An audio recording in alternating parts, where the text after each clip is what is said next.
So, Tom, tell me, we just did this Agent Orange workshop, and I talked to you earlier, and you're an Agent Orange victim yourself. But first of all, tell me your name, what military you were in, and where you're from. Okay, my name is Tom Trout. I was in the U.S. Army. Was drafted in 1968, and I live in Sealo, North Carolina. And where'd you serve in Vietnam? I served in the Benoit area as a military policeman. And where's Benoit? Benoit is about 20 to 30 miles north of Ho Chi Minh City, Saigon. Okay. So, just tell me a little bit about your experience to Vietnam and the exposure, and how you think you were exposed. Well, I was stationed on a small compound called the Plantation. We were visited by generals during the day and kind of rocketed at night. And the area was very, very, we were subject to an inspection as an MP. We were very tidy. The term was strack, I believe. And we kept the base very tidy.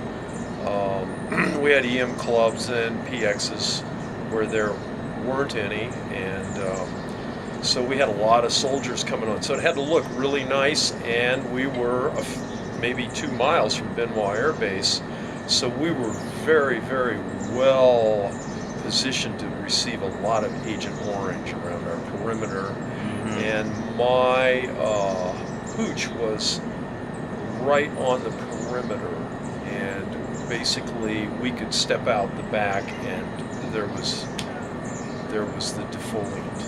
Oh yeah. So, when did you first suspect that something was wrong? Well, I'd heard through the media. I think it was National Public Radio in the early '80s, maybe '82,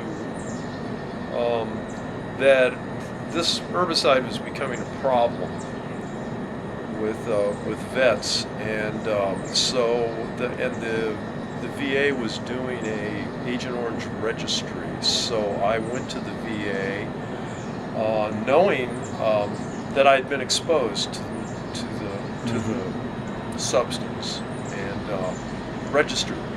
Basically, got a consultation and a very thorough physical.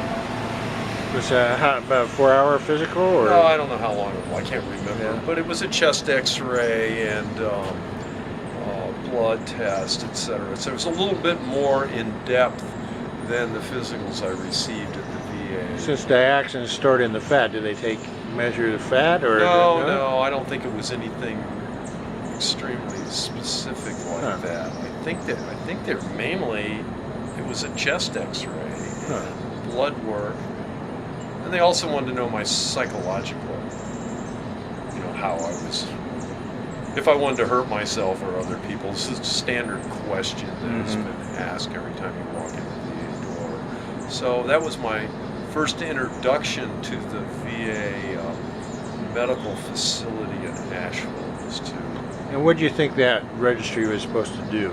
And then what do you feel it didn't do? I made the assumption that if they were going to collect data and do a very large physical, that this physical would be in my medical records, and that when I came to the VA, my primary care doctor would be aware of the situation, and I felt that the testing and the physical would be related to the potentiality of Agent Orange symptoms or signs that I was affected by it. So I thought that in a sense was what the registry was about. But then, of course, I found out later that it really meant nothing to me.